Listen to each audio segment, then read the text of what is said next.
pain, and when they fall very low. But everyone has moments that are very high. So we say to love someone is to see them with God's eyes, to perceive them at their highest place, like, as His Holiness said, the mother who sees the baby.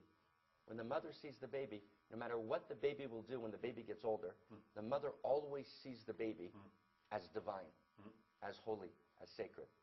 So therefore we call God, in Hebrew mysticism and Kabbalah, Shaddai, which means the divine breast of the mother who feeds us all. And since we're all part of God, so we all, like God, try and see other with God's eyes. So to love is to see with God's eyes. Not an emotion, but a perception. So that's our kind of basic idea. So therefore we say we can now train people to love. Because if love is an emotion, we can't train an emotion, but we can train a perception. We can train people to see. So Hebrew teaching, good Hebrew teaching, there's also bad Hebrew teaching, right? But Hebrew teaching, which is good, is to train people to see, and number two, to give. Ahava, the Hebrew word for love, is hav, to give, and hav also means ecstasy.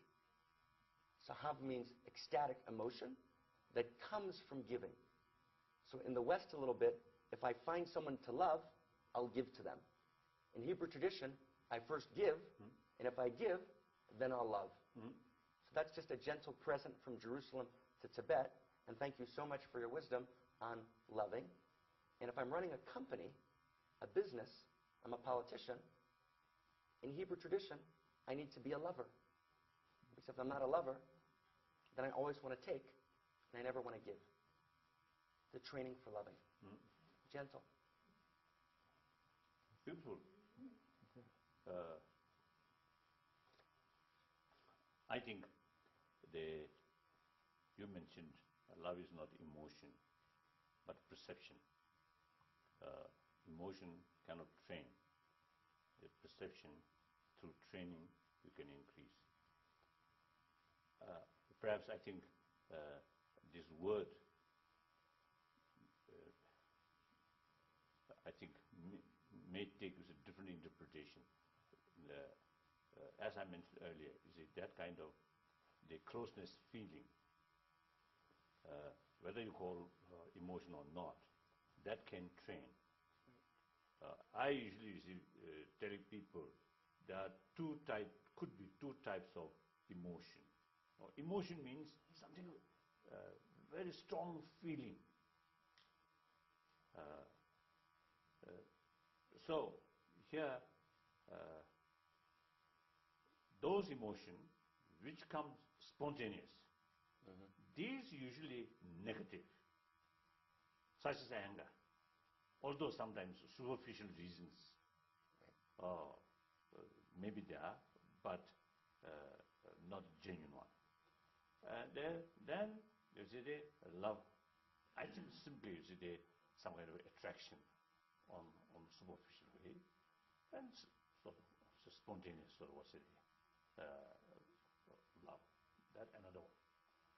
But something like, as you mentioned, you see, now for example, I think according to theistic religion, believe God, so we all creature of the God.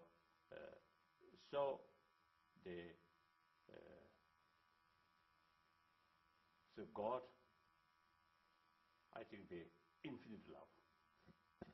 Use that as a reason. Believe God. So I'm a creature or as a believer or follower.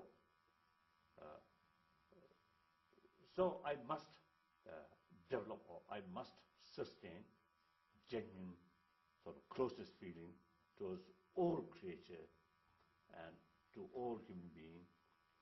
And that also some kind of training, some kind of reasoning.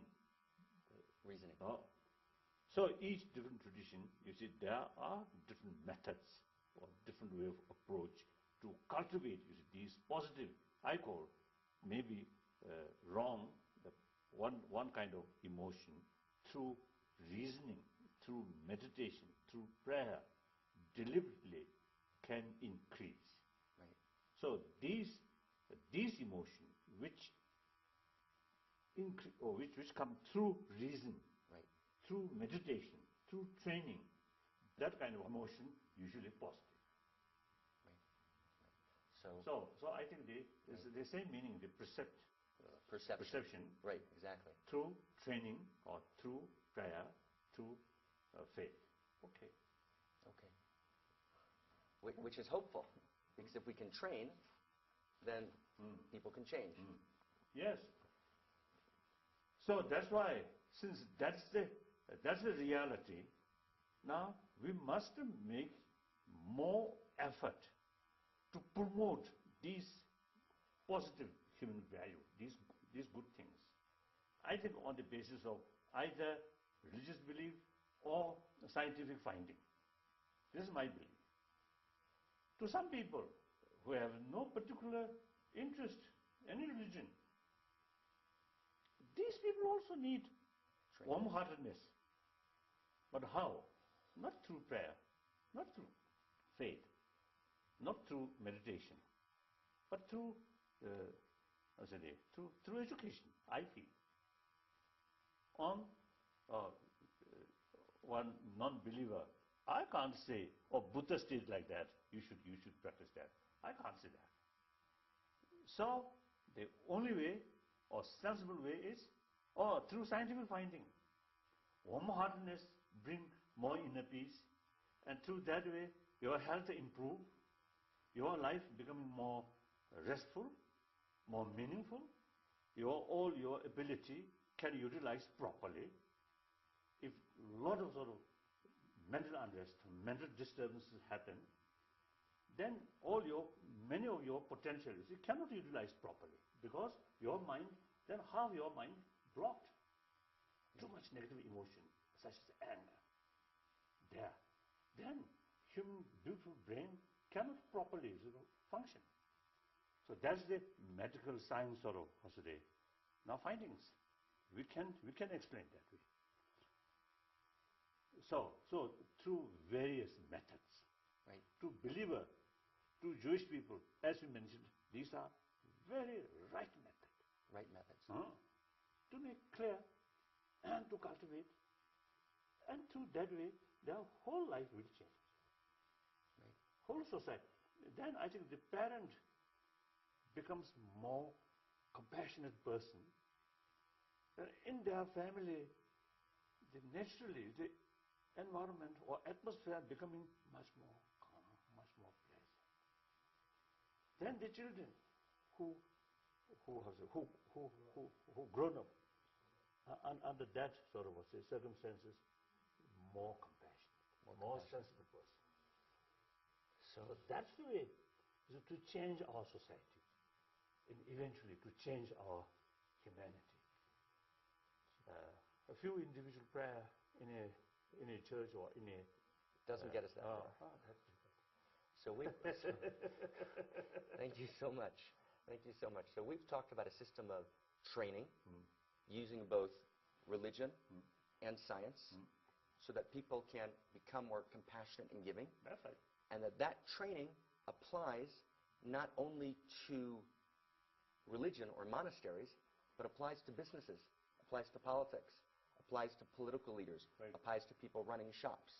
And that we need to create a system of training that actually could change the world. We say in Hebrew, when a person's born, they're a tinok, a baby, and the word tinok is the same letters as the word tikkun, to fix or to heal.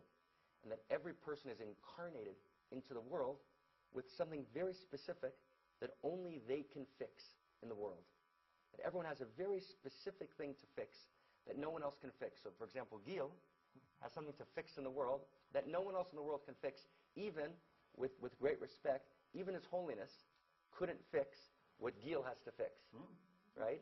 And that to love is to first love yourself.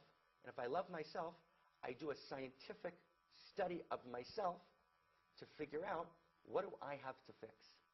What do I have to fix that no one else in the world can fix? That's our kind of special Hebrew idea that we try and share, not as the best idea, just as another idea. No one has the best idea.